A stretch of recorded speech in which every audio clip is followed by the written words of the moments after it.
Hello, my dear students. This is Abhishek Mishra, Faculty of Social Studies at Mount Literacy School, Jhansi. In this video, I am going to teach you Geography chapter number 1, that is India, size and location. So here in this chapter, we are going to study about the various interesting facts that make India a very special country in Asian continent. So India is one of the ancient civilization in the world. It has achieved multifaceted socio-economic progress during the last 5 decades, means just after the freedom from the British rule, India has done immense progress in the field of social, economic or politics.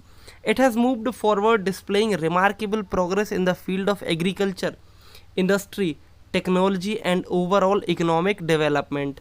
तो जैसा कि मैंने बताया कि British rule से free होने के बाद हम सभी लोगों ने एग्रीकल्चर के फील्ड में ग्रीन रेवोल्यूशन लाकर, इंडस्ट्री के फील्ड में काफ़ी सारी एमएनसीज़ को इस्टेब्लिश करके, नई नई टेक्नोलॉजी लाके, मॉडर्न इक्विपमेंट्स लाके काफ़ी अच्छी इकोनॉमिक डेवलपमेंट कर दिए. So India has also contributed significantly to the making of world history. और भारत जो है उसने आज काफ़ी एक अच्छा इतिहास खड़ा करके रख दिया है पूरे संसार में. Now if you are going to talk about the location of a country, so India is a very vast country lying entirely in the northern hemisphere. Northern hemisphere means if you are going to take the globe and going to draw this equator just mid of that globe, so India lies here in the northern hemisphere. The mainland extends between latitudes 8 degree 4 minute north to 37 degree 6 minute north and longitudes 68 degree 7 minute east to 97 degree 25 minutes east.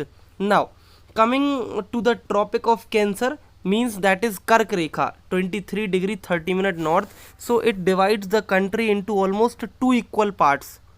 To the southeast and the southwest of the mainland lies the Andaman and the Nicobar Island and the Lakshadweep Island in Bay of Bengal. In east direction you are going to find Lakshadweep Island, while in the south east you are going to find Andaman and Nicobar Island. So find out these groups of island from your atlas. Now coming to the size of India, so according to the size, India comes on the 7th position according to its total area, that is 3.28 million square kilometer approximately. If you are going to take it in full form, so that is 32,87,263 square kilometer. So that is 32,87,263 square kilometer, and it is about 2.4% of the total geographical area of the world. Now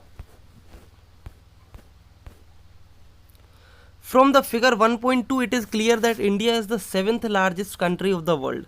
India has a land boundary of about 15,200 kilometer. Land boundary means the upper portion of the India, from Gujarat to in east Arunachal Pradesh. So this is nearly about 15,200 kilometer, and the total length of the coastline means the lower part, that is the taper part, this. So this coastline is about 7,516.6 kilometer, including Andaman and Nicobar and Lakshadweep Island.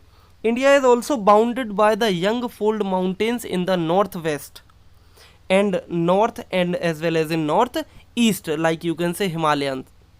South of about 22% north latitude it begins to taper. Taper means this part.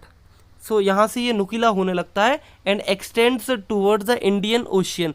Just below your Tamil Nadu there is Indian Ocean. Okay, so dividing it into two seas, the Arabian Sea on the west, here Arabian Sea, and the Bay of Bengal in east. So here is Bay of Bengal. So this Indian Ocean divides India, divides two ocean, that is Arabian Sea and Bay of Bengal. Now look at figure 1.3 and note that the latitudinal and longitudinal extent of the mainland is about 30 degree. Despite this fact, the east-west extent appears to be smaller than the north-south extent. North-south extent means that one portion. So if you are going to cover this one, so this is larger than this one. Okay, now coming from Gujarat to Arunachal Pradesh, there is a time lag of 2 hours, means here Gujarat and here Arunachal Pradesh, east west extension, there is a time lag of 2 hours. Hence time along the standard meridian of India, 82 degree 30 minute east, passing through Mirzapur and Uttar Pradesh, is taken as the standard time for the whole country. So according to this standard time, there is a time lag of 2 hours between these two places, in east direction as well as in west direction. Now the latitudinal extent influences the duration of the day and night as one moves from south to north. Means when from south direction, from here you are going to the north direction, so there will be the influential duration of the day and night. Some places you will find days are long, while at some places you will find nights are long. So here I am going to end my video right now. We are going to start our next video from the topic India and the world. So here we are going to define the trade relation of India to the rest of the world and the unique position of India that makes it a special country in whole world. So right now, thank you.